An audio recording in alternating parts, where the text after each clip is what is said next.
Di pemilihan presiden dan wakil presiden pada tahun 2004, pasangan SBY-JK harus menggelontorkan dana lebih dari 71 miliar rupiah untuk menang. 5 tahun lalu, SBY Budiono hanya merogoh 20,3 miliar rupiah. Apakah tren penurunan dana kampanye ini akan berlanjut? Kita bukan hanya politisi, kita adalah pejuang politik. Kampanye akbar Partai Gerindra yang dihelat di Gelora Bung Karno, Jakarta ini membutuhkan biaya yang tidak sedikit. Belum lagi untuk kampanye di seluruh Indonesia. Selama pemilu legislatif lalu, Gerindra menghabiskan dana hampir 435 miliar rupiah. Terbesar di antara 12 parpol yang terjun di pentas politik 5 tahunan tadi. Total dana yang digelontorkan 12 parpol dalam pemilu legislatif mencapai 3,1 triliun rupiah. Atau senilai dengan 28.000 unit mobil murah LCGC seharga 110 juta rupiah per unit. Untuk menarik simpati dan mendulang suara publik memang tidak murah, termasuk di ajang pemilihan presiden dan wakil presiden. Dalam Pilpres putaran pertama tahun 2004 misalnya, pasangan SBY-JK harus mengumpulkan kocek hingga 71,71 miliar rupiah.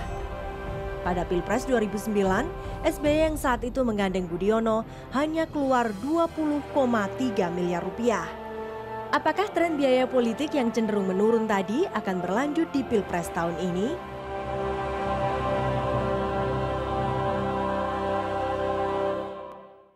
Angkanya memang puluhan miliar dananya, tetapi kemudian ada penurunan.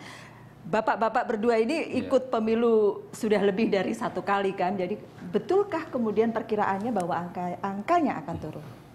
Mas Ferry? Ya, saya kira angkanya itu apa yang harus dikeluarkan oleh, ini kan Pilpres adalah pasangan, jadi pasangan ya. Saya kira karena yang dikeluarkan partai itu harus terintegrasi juga, ya kan. Nah, dengan tren Pileg kemarin, ya kan, kita melihat betapa seolah-olah semua pihak, ya kan, harus menyiapkan dana besar kalau untuk memenangkan, itu bahayanya.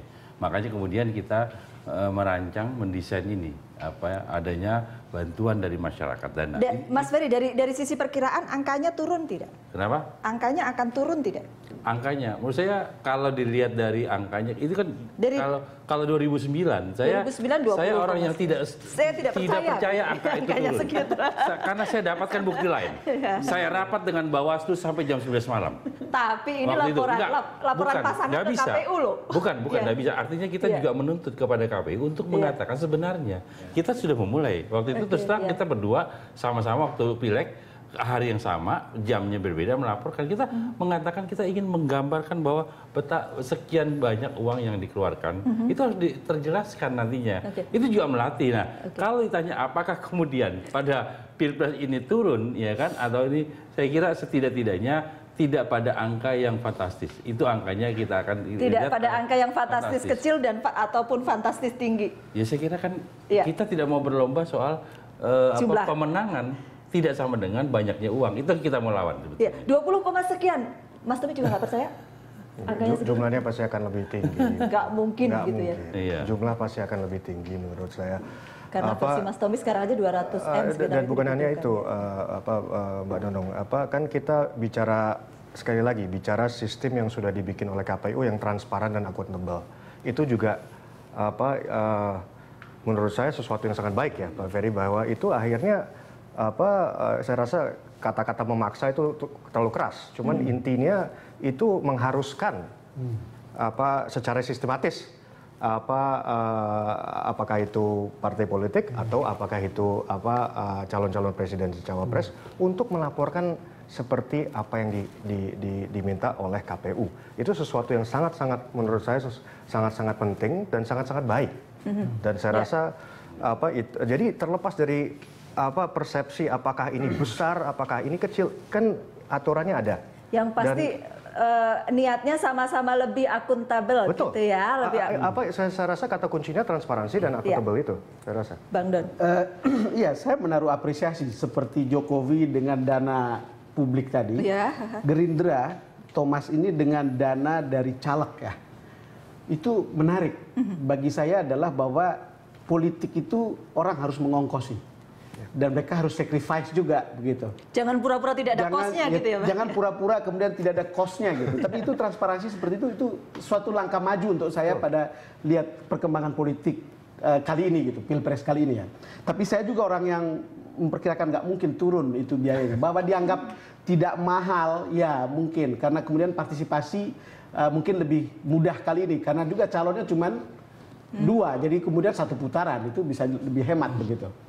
Jadi tidak masuk akal angka yang kemudian kalau ada yang bilang, oh katanya Pak Sabam Sirait kan JK maharnya 10 triliun.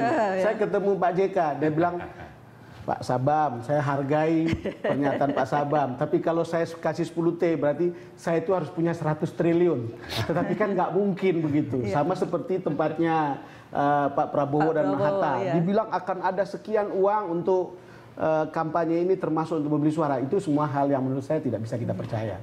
Cost-nya pasti ada dan pasti besar, Mas Bas. Iya memang akhirnya ya kampanye ini, dana kampanye itu kalau dalam bahasa Inggrisnya itu necessary evil.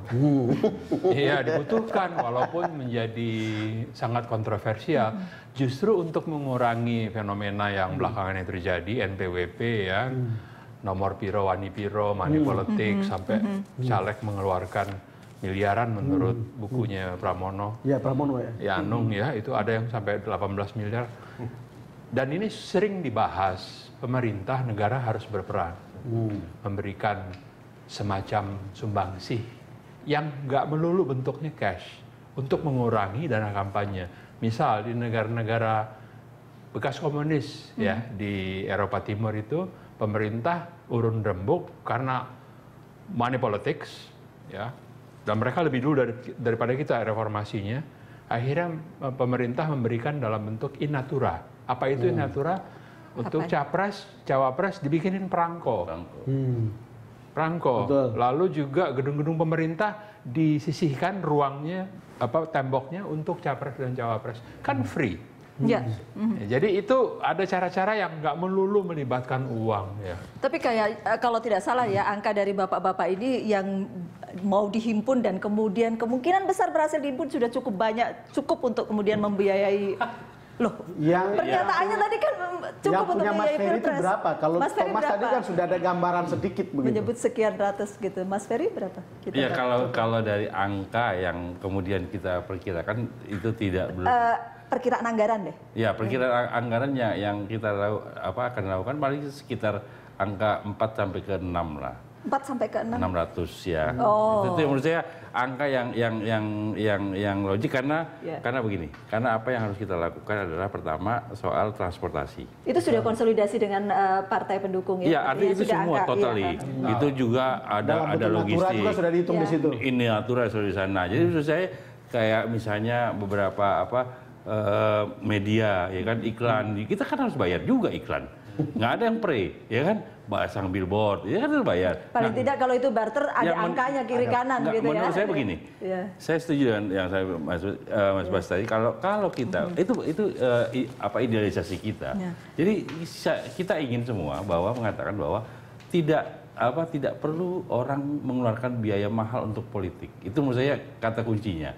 Nah, di mana peran pemerintah, ya kan, misalnya tadi seperti memberikan. Jadi angka ratusan miliar itu belum mahal begitu ya posisinya? Bukan, artinya juga sesuatu yang rasanya dia bisa mahal, ya kan, ini soal rasa juga. Tapi kalau saja fasilitas pemerintah misalnya, konteksnya misalnya semua tempat-tempat billboard dipinjamkan, tembok-tembok tadi, ya kan, ada gedung-gedung, kita nggak harus keluar uang, ini kan. Tidak nih kan. Kalau Mas Ferry, Mas Thomas, saya punya data dari Nielsen nih, Bang. Dalam seminggu, artinya seminggu pada saat pendaftaran dan deklarasi itu dari tanggal 18 ya sekitar itu sampai 25 Mei. Spending untuk iklan itu untuk pasangan Jokowi itu sebenarnya lebih tinggi loh, 11,621. Sementara di kubu Prabowo 4,424. Itu baru seminggu, Mas. Baru seminggu. Iya. Dan televisi itu paling mahal. Nah, itu pengeluaran paling mahal iklan televisi di mana sih? Secara ini kita bicara operasional di lapangan, Pak. Saksi. Ini sesuatu saya setuju sekali sama apa yang dikatakan Pak Budi tadi. Ini masalah saksi ini saya rasa perlu dipikirkan sangat seksama ke depan. saksi di hari H. Di hari H. Ya, Ini kan oke. buat partai politik sangat penting, Pak ya. Yang namanya saksi karena itulah yang melegitimasi format C1 tadi, ya kan. Itu kenyataannya memang harus ada ongkosnya. Nah, Bapak-bapak bisa bayangkan kita ada 600.000 TPS. 600.000 TPS, itu berarti 600.000 orang. Kalau dikali 100.000 aja, itu udah 60 M sendiri. Itu pos saksi tok. Kalau cuma satu ya. Kalau cuma satu, Pak.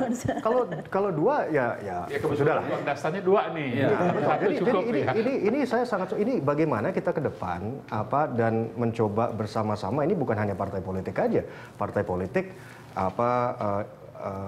teman-teman di akuntansi, teman-teman di bapak-bapak dan ibu-ibu di KPU, itu kan kita harus berembukan bersama. Ini ke depan mau bagaimana? Tapi soal saksi nih, menurut saya begini, kenapa partai atau pasangan calon ingin memperkuat saksi? Karena penyelenggara tuh nggak bisa kita percaya. Sebenarnya kalau penyelenggara kita bisa percaya, nggak bisa kita saksi. Kita udah yakin lah. Dua-duanya nggak percaya pada penyelenggara pemilu. Ada yang dia takut. Wah, kalau saya tidak jujur. Ini juga ada masalahnya. Jadi digoda-goda, ya penyelenggara juga tergoda. Bukan penyelenggara ini, semua bentuk kebobrokan. Betul. Ya kan, dalam proses pemilu itu adalah jika wasitnya atau dalam ini penyelenggara membuka diri.